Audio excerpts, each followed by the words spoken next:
Josh Green here for Seconds Out. Delighted to be joined by Eddie Hearn. A big day of workouts here in Kensington. Sonny Edwards, first of all, in the ring. Bam Rodriguez in the ring as well. Some terrific fights to look forward to in December there. Yeah, it's one of those fights that, although it has to be bigger than a trade fight, the boxing fans, the boxing media, the boxing community love the fight. It's a huge unification fight. It's the best versus the best in the flyweight division. It's exactly what we want. So, looking forward to that fight.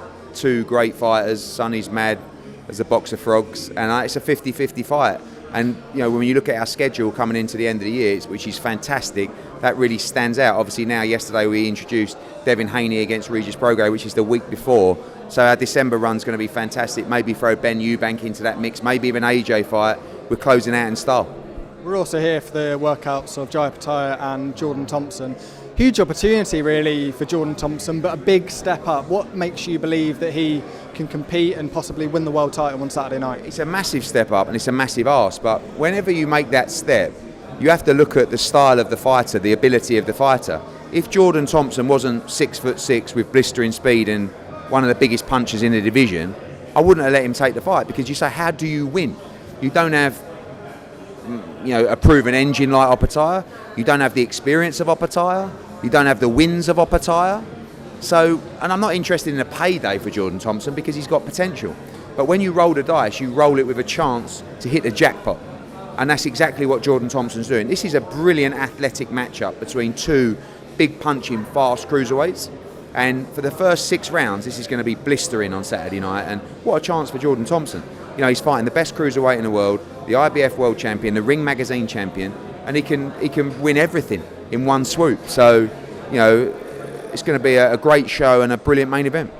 I think the feeling is that if Jordan Thompson's going to win this fight on Saturday night, he needs to get it done earlier. He's got the advantage in terms of power, but if it goes long, it may play into Opetaia's hands. Yeah, I think that's, only because he's unproven over that distance. We saw him get dropped against Dukar in a great fight, and Chev Clark fights him on Saturday, which is going to be a lot of fun as well. But I think definitely when you look at proven engines, Jai Opetaia, he just did 12 rounds with Maris Bradis, broke his jaw in 2 places, fought 10 rounds with a busted jaw. So one tough man. And I definitely think that in Tony Sims and Jordan's mind, they need to make a dent early into Jai Opetaia, and if they can get him out of there, be a massive win for British boxing. You mentioned Chev Clark there. He's a cruiserweight that's moved extremely quickly in his career, possibly due to his age, and he obviously wants to get to the top of the division as quickly as he can. How quickly is he moving, and where is he if he beats Dukar on Saturday night? Yeah, I think that Chev Clark is so exciting. You're right, with his amateur pedigree, he's an Olympian. You don't really want to keep him around too long, and he's going through the levels and the opposition very quickly. Dukar's the perfect opponent because he had a great fight with Billum Smith, he had a good fight with Jordan Thompson, and obviously this is for an IBF regional belt as well. So if Chev can win on Saturday, he puts himself in the top 15 in that division and starts calling out the winner of Opetaia against Jordan Thompson. If Jordan Thompson was to beat Opetaia, Thompson against Chev Clark's a fantastic fight for the world title. So Chev is moving quick, but a brilliant fight, co-main actually on Saturday, between Chev and Vasil Dukar. Devin Haney versus Regis Prograis announced yesterday. Another big night ahead for Matchroom Boxing. Devin Haney, what's his promotional situation now? Is he on a long-term deal with Matchroom? Or? He's back with us for now, this fight, and with some matching options as well. But he's always made it clear to me, and I respect Devin. He never wanted to leave Matchroom, but he had to get that undisputed shot. But when he left, he said, "I promise you, I'll be back soon." And I thought, yeah, and straight away he's back with us after that contract. So, I'm pleased with that. But I'm also pleased for Regis Prograis. That's a guy who signed a multi-fight deal with us, who I promised, I'll deliver you the big fights, I'll deliver you the big money, and we've done it straight away. He had that run-out fight in New Orleans. He's ready for the mega fight, and the mega fight comes in Devin Haney, the undisputed lightweight world champion. It's a brilliant fight. The reaction last night was fantastic, and like I said, part of a massive schedule for us, and particularly December. Is the star power of Devin Haney sometimes underestimated, especially over here in the UK? He's picked up, even when we brought Devin over 4 or 5 fights ago, the UK fans were all over him. He's got millions of followers on Instagram. He's a superstar. He's just beaten Lomachenko. I know it's a close fight. He's coming off 2 wins against Kambosos in Australia for the undisputed. So this guy's a fantastic talent. He's a huge draw and a big name. We take him home now to the Bay Area, San Francisco, for the first time. There's been a major fight there for a long time. I think there'll be a great crowd there. And Devin Haney, you've got to respect him. Undisputed lightweight world champion, now looking to become a 2-division champion, going in against Regis Prograis. Very, very tough fight. And like I said, gone down so well. Can't wait for another huge show. One criticism of that matchup and that card is it will be on pay-per-view. Just give me your reasonings for that. In America, not in the UK. And I just think a little bit of a sign of the times. I mean, you see, I don't know if it's going to get announced, but the rumour of Showtime leaving boxing, it's an expensive sport. You know, these fighters want a lot of money, and sometimes the only model that works is that model. You know, Devin Haney just boxed on pay-per-view, ESPN pay-per-view against Lomachenko, beat him. So I always understand the criticism of pay-per-view. No one ever wants to pay the money, but what they will get is a fantastic matchup, you know, one of the best in the sport, and I think it will do well. I think the build-up will be great. There's already a good rivalry and intensity between those two, so that was the way to make it work. Can I ask you about Dimitri Bivol? What's his situation at the moment? Are you exploring options for him? Yeah, he's been out with a hand injury for a while now, but he's back training. He's ready to fight in December. We offered Dan Aziz the fight, obviously Boatsi before that, Lyndon Arthur as well. Not many people queuing up to fight Dimitri Bivol, I understand, but we expect to see him back in December, and we're working on, we've got a show in November and a show in December that we're looking to finalise at the moment, so hopefully see him back soon. Is it a little bit disappointing that he's really not capitalised probably as much as he wanted to over the Canelo win? You know, I think I said to them the other day, I said, you really need to tell people about your hand injury, because it just looks like you've been out for a year. And we get the blame, do you know what I mean? So he hasn't been available to fight. Earlier in the year he was actually fine, and then he had picked up the injury. So it's been a bit of a frustrating period. Looking forward to seeing him get out once in 2023, and then moving into the winner of Callum Smith against Beterbiev for the Undisputed. That's the fight, and we expect to see that happen. I believe you spoke to my colleague Eamon yesterday a little bit about the reaction from Joyce Zhang at the weekend. Was it a result you expected, and what was your reaction? It's exactly how I called it. I said Zhang would win inside 6 rounds. Many reasons for that. Firstly, because I think Joe Joyce's punch resistance, when people say it's gone, I definitely don't think it's gone, but it's nowhere near what it was. And this is a fighter that his biggest attribute is his chin and his toughness. And when that goes, you're not the same fighter. I think to come in 2 stone heavier, you know, the first fight he was light on his feet but couldn't get out of the way. If you come in 2 stone heavier, all you're really saying is, I'm just going to steamroll him. But he didn't have the confidence to even walk Zhang down, and he was just a sitting duck, and he just got peppered left, right and centre. So 1, I think his confidence has gone. 2, I think his punch resistance isn't what it was. I think that's the best way to explain it. And I knew Zhang would win that fight and win it, and it was a lot easier than I thought it would be, but it was easy, and it was a terrible knockout.